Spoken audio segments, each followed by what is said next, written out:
What's going on, guys? It's Ben from Twin Engines of Destruction, also with James here. Howdy, everyone. We're going to be talking about the newest episode of The Mandalorian, Episode 5, The Pirate, tonight. First and foremost, I gotta say, this is probably my favorite episode of the season. I would say it's my second favorite, but it's close. Episode 2 with Bo-Katan on Mandalore is beats it just by a little bit for me. The one with the weird one-eyed robot thing? Yeah, that was a good episode, but this is by far, I feel like, had a lot of action. It has some competent Mandalorians looking like special forces. The pirates were super cool. We had very little Grogu in this episode, which was great, which I think is a plus, man. It leaves time for other characters to have their moment in the spotlight. Exactly. We know Grogu, we know what he does, we know how he sounds. It's time to let Paz have a moment. Let's get the armor have a moment. You know, every Mando has a moment to shine. You know what I mean? I felt like this episode had the most weight to it so far. Like, I actually felt like everything was more or less coming together. Even the characters from episodes we didn't like so much had a little spotlight in here, and it actually made their character development worthwhile. I'd have to give this like a solid 8 out of 10. Yeah, definitely gonna have to give it an 8 out of 10. Yeah, you know, I know I was, ragging a lot on this season, giving them 5s and, this and that. But this one is, like you were saying, everything's finally coming together. And so all the little threads, all the why are we seeing this? Why are we seeing that? It's all coming together, and it ends with intrigue. It's like it's building up to a good cliffhanger. Yeah, something we haven't had. Yeah, exactly. Let's go ahead and start breaking down the episode, though. Okay. This episode starts off fast, man. Yeah. It starts off with a terrorist attack from pirates. That's when we see Gorian Shard. He's pissed because his men died, and so he just takes it as an excuse to start blowing away the town. And I was like, yes, this is some great, solid action. And the dialogue seems great. There's the whole scene with Gorian Shard hails Greef Karga. Yep. He's like, I hear Greef Karga, but my eyes see some pompous nobleman. And Greef Karga's like, well, believe your ears then. Yeah. And I was like, damn, that's some pretty solid dialogue, bro. Finally, some good back and forth. I think I have 2 nitpicks, but they're nitpicks. They're absolute minuscule. This episode once again was extremely solid. I watched it twice, and both times I couldn't help the very opening scene. Greef Karga's, he has a map of Navarro, and we gotta move. Where's this. the railway? And his 2 the extras that are working with him are just it just looks like one of those commercials, come work at Burger King. But real life people aren't really they're just yes men. Yeah. They just look like yes men. Yeah. I mean, it didn't really bother me at all. Yeah, no, it would, like I said, absolute nitpick. But both times I noticed, I'm like, you're a little too happy on your in your job. It's a great job. Who wouldn't like to work under Dylan? Yeah. Pushing pencils. Dylan, you son of a bitch. Yeah, that's true. And then after that scene, we get the Rebel pilot, another callback, another old character that had some build up for. Not the Rebel. He's like Captain Teva. Captain Teva, a New Republic pilot. New Republic pilot. He's in his cool X-wing. He's in a bar with some cool music. I like the music. I like the bar, drinking, having a drink, and then he finds out that Greef Karga put out a call for help. Right? Is that how it goes? Oh, and we get a big cameo in this scene from a character I don't know who they are. I mean, I've seen them. I know I've seen them and stuff. And yeah, it's Zeb from Rebels. So if you've seen Rebels, so they're in this kind of like a hangout for pilots. There's a couple of cameos actually. Dave Filoni's there. He's the only one with the cowboy hat. I didn't see that. Yeah, he's pouring himself a drink, and he's the only one wearing a cowboy hat. Nice. He's playing his character Trapper Wolf, who's another New Republic. Yeah. Deborah Chow is also there. So all those X-wing pilots that we've seen previously in the other season, they're directors. Directors. They've directed, and then they've they'll make little cameos. That's cool. I like their cameos. I like their cameos way more than any M. Night Shyamalan cameo. I'll tell you that much. He got sent the message we're asking. We humbly ask the New Republic for help. We're being invaded. That's when Zeb's like, good luck trying to get some help. They don't answer the Republic. So he's like, you know what? I'm going to go in person. They can't ignore me in person. As opposed to, the protocol of sending an email. A text. Yeah. And then we get the scene with the Mean Girls principal.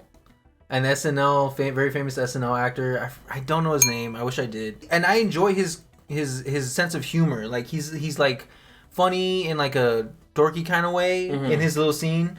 But I feel like his humor comes off way more natural than the mechanics. Than what's her name's. Oh, she's The one that's missing a tooth that Mando always comes and sees. Pelimoto. Well, and anyway, her name's Pelimoto in the universe, but I forget her one. I fucking hate her character. James doesn't mind her too much. Every time I see her, the episode's ruined for me. Really? I'm honest to God, bro. I'm wearing the T-shirt of her underneath. No, dude, I hate her so much.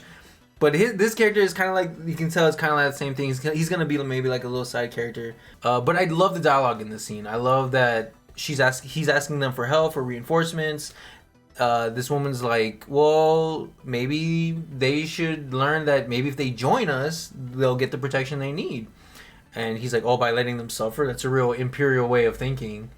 And it seemed very natural. It's very natural banter. He would be pissed off with her. He doesn't like her. He thinks she's fake. She hasn't really traded sides. And then she's like, you people didn't see the light. You were captured. You were captured. She's like, no, we were liberated. I thought it was like, okay, she's coming into play little by little. And once again, it sucks bureaucracy, filling out forms as opposed to like taking action. Yeah, he basically just says like, we're not really gonna be able to do anything for you. Yeah, we're weeks behind on helping other planets that are already members. Like he's like, we'll see if we can spare any other assets. Yeah, that's the best we can do. Sorry. Yeah, it's so frustrating. So then Captain Teva just stumbles upon the covert. he doesn't stumble upon them. But that's what I said at first. I was like, oh, okay, he just found them. And they're the easiest Mandalorians to find. Like, yeah, he's like, oh, there they are. He sees Bo-Katan's ship. He's like, oh, there they are. I found them. It's a nitpick, and I even when it's explained, it's still a nitpick to me. It's like, okay, but whatever. I mean, this is a group of Mandalorians that don't have perimeters. They don't have, sentries. They don't have anything set up. So, he just passed right by. Oh, he just landed right in front of our driveway. Like shit. I like it though. I love because he has this scene where he's like, luckily I had a rebellion, somebody who fought with us in the rebellion to help me out, and they're all just looking at each other like, who the fuck worked with this guy? And then R5 comes out, and you're like, oh duh. Like, yeah, R5 was in the first Star Wars movies. Here's my one true nitpick. When the fuck was R5 in the Rebellion? He was in Tatooine the whole damn time. That's true, but I feel like we see him. Well, I looked it up because I decided to cheat. I'm like, well, yeah. I'm drawing a blank here when. So I looked it up. Apparently, like in the expanded universe, he was in the Rebellion. Expanded. Then they crashed in Tatooine, and he had his memory wiped by the Ewoks. I'm sorry, the Jawas. But I'm like, if he had his memory wiped, then how would he remember? He has no Captain connection. Teva? Then. Yeah, so it's like, I don't know. That could have been a little bit more effort made into how he finds them. It makes sense if you don't think about it. But anyway, R5 sent him the coordinates for the whole covert, and he's like, well, fuck, we gotta move now, dude. He's like, thanks a lot. We're gonna have to move everybody now. That's great. Benedict Arnold, like. And then Paz Vizsla's like, we could just fucking kill him, dude. And he's like, no, he helped me out. He helped me escape one time. And then they gave him the whole spiel about your friend needs help, Grief Karga needs help. Finally, we get a decent campfire scene. Finally, was there a campfire in that? Yeah, there was a campfire where they were talking, and then like Mando's holding one of the armor's her hammer, and that's I guess like the speaking hammer. Dude, that's my nitpick. For that scene, I was like, that's so silly. What are we in first grade? That's so silly, dude. Because that's when Paz Vizsla grabs the hammer, and then he's allowed to talk. About how they should help, and I was like, he gets the talking hammer, and now he can speak, and I was like, that's a little weird. Yeah, but I mean, once again, at least it's a cool moment of one explaining himself, and then they're like, they're all discussing, and then you think Paz is gonna come, and as usual, Paz is always kind of trying to foil Mando. Yeah, but he's like, nah, you know what? He helped me out with my kid. So it's cool. We're seeing this progression of friendship or camaraderie. Yeah, and they're like, you know what? We're all going. Let's load up. And I love the next scene. It's like a cool. They had some cool music playing. The briefing scene was cool. Yeah.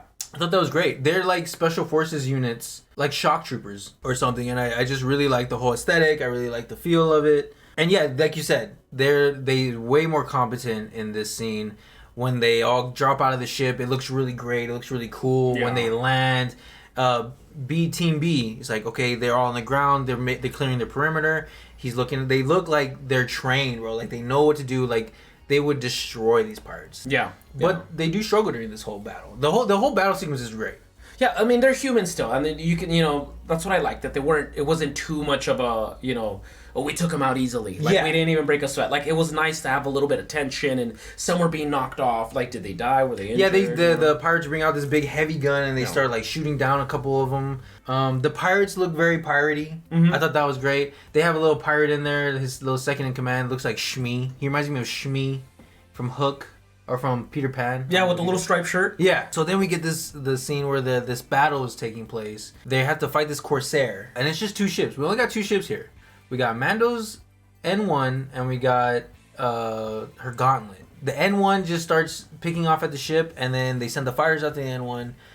Mando's picking people off left and right just with accuracy and speed, bro. Like this ship is not to be taken lightly. It is fast as fuck. I'm fast as fuck, boy. Still fast as fuck, boy. Come get some. And he's got a little Grogu sitting on his lap, just like, oh shit, oh what the fuck? That could play into his character later on. And Audrey was making note of it. She was like, he's gonna be a good pilot because he's like used to this shit already. And I can agree with that. He probably will be a good pilot. I didn't even think about that. Yeah, he's seeing his dad's tactics. He's getting used to the G-forces and all that shit. Like, he'll probably be a good pilot on top of a good Mandalorian, on top of a good Jedi. Like, they're building him up to be a very, like, prominent, strong character if we ever get there. Yeah. If I don't die first before he gets that old. Here's the part where we get that Vane's like, well, it was nice serving you, sir, but I'm gonna go my separate way. Then Vane, you coward. Yeah. So where's Vane going? We know we're not gonna like. He's back. He's gonna come back. Yeah. So it's like how they were like implying like maybe it's connected that Moff Gideon and the pirates were both attacking Navarro. Remember when he was in Coruscant in the new in the New Republic office? Yeah. So it's what if Vane really is a double agent, just like this girl is in Coruscant? But he was a double agent for the pirates, but he reports secretly to... Like he's getting a little payoff on the side from my boy Gideon. Yeah, I mean, because it's like, it ends very intriguing. So it's like, okay, so Moff, I think, has more control than just Imperials. At this point, the fight's pretty much over. Gorian Shard is lost. His men have taken off on him. It looks like he died, too. Because the ship exploded, and he's like... Bah! And that's a good thing. It's a very captain-like thing to do. Gorian, and that's a respectable thing. Hey, respect. Go down with the ship. All respect to Gorian Shard. He went down with the ship. He fought to the last breath. So good for him. So after that, we get Grief Karga. Battle is over. Good guys won. He gives the Mandalorians their land back. I was like, okay, that's kind of weird that they just ended up back where they started. But it's better than a fucking cave. Well, keep in mind that they were in the sewers hiding back when Navarro was like a scumbag, a bounty hunter hive. So nobody knew they were there. Yeah, but now they have land, like, out in the open. Like, this is where they can farm it. They can, build facilities. They can build, a barracks, that kind of stuff. So it's like he's giving them the deed to all this land for the Mandalorian. So they got land, basically. Okay, that makes sense. The armor allows Bo to take off her helmet. This is a big scene. She calls the Bo. He's like, Bo, come to the principal's office. Bo goes to the armorer's office, and she's like, finally, we get the armorer talking about how she revealed that she saw a mythosaur. She's like, you're the best choice because you've been on both sides of these different Mandalorian clans to recruit more Mandalorians to her cause. And so she's like, you can take your helmet off. It's cool now. It's great. I'm not going to trip. Katie Sackhoff was like, I'm not going to be in this show if I have to wear this fucking helmet the whole show, all right? We're going to get the lawyers to write in a part where they allow me to keep my helmet off. Of course, she's got to show off that fucking L'Oreal fucking beautiful mane. She's got the little... That red hair, man. Ooh, she doesn't have helmet hair not once. She takes it off and she's all... There's not slow-mo. One strand out of place, bro. It's just very nice. Okay, and then we get one last scene. We think the episode's over. There's one last scene where we get the X-Wing. Man, I love seeing that X-Wing. It's so cool looking, especially when it's all alone in deep space. But then it stumbles upon this busted up Lambda space shuttle. It was like just floating in space like this. It was a cliffhanger. It was a good cliffhanger because we know Moff is alive. But whatever they were trying to tip us off about was very cryptic. I mean, I think it's hinting that did the Mandalorians break him out? Or maybe they're like trying to frame him. That's what I was thinking too, because I mean, it's not like the Empire didn't have Beskar. I mean, they did loot the Beskar from them during the Night of the Thousand Tears. So, or if it really was Mandalorians, like how Bo says in Episode 1 they all left me. They all went to become mercenaries. So it's like, well, I mean, they'll take, if they paid good, hey, we'll bust them out. The point is that it ends very intriguing. And it's like, oh, where can this go? And that's interesting because this show has very much lacked that little gut punch at the end, that little, like, can't wait for next week. Exactly. So what hooked me, that I'm like, I can't let this go, I can't wait until next week, is the Mandalorians are involved. Like, it's like, are they for him? Are they against him? Are they completely being framed? And remember, Bo-Katan has just been sent out to find new Mandalorians to bring to. So it's like, she goes. She's gonna find the wrong ones. Exactly. It's like, because some are losing their way. Some are just like, well. Some have lost the way. Yeah, they're going the other way. The wrong way. Well, that's pretty much it though for this review, guys. I don't think there's any much more to talk about. We pretty much wrapped up this episode. Any last thoughts? Those hips are just like. All right, guys. Well, that's a great note to end on. Thank you guys so much for watching, so much for listening. This has been Ben and James from the Twin Engines of Destruction. If you guys want to see more of our reviews, more of our thoughts on The Mandalorian, and other pop culture things, you can go over on the Twin Engines of Destruction YouTube channel. That's all you gotta type in, Twin Engines of Destruction on YouTube, and you'll find us. We're there. And make sure to go like, go follow, go subscribe, please. We need all the help we can get. We're just starting out, and we'd love all the love we can get. Thank you all so much. It was really awesome. And cheers, everyone. I'm actually out of beer, but it's okay. I know. I saved mine because I knew this point was coming. All right. Cheers, brother. Cheers, man.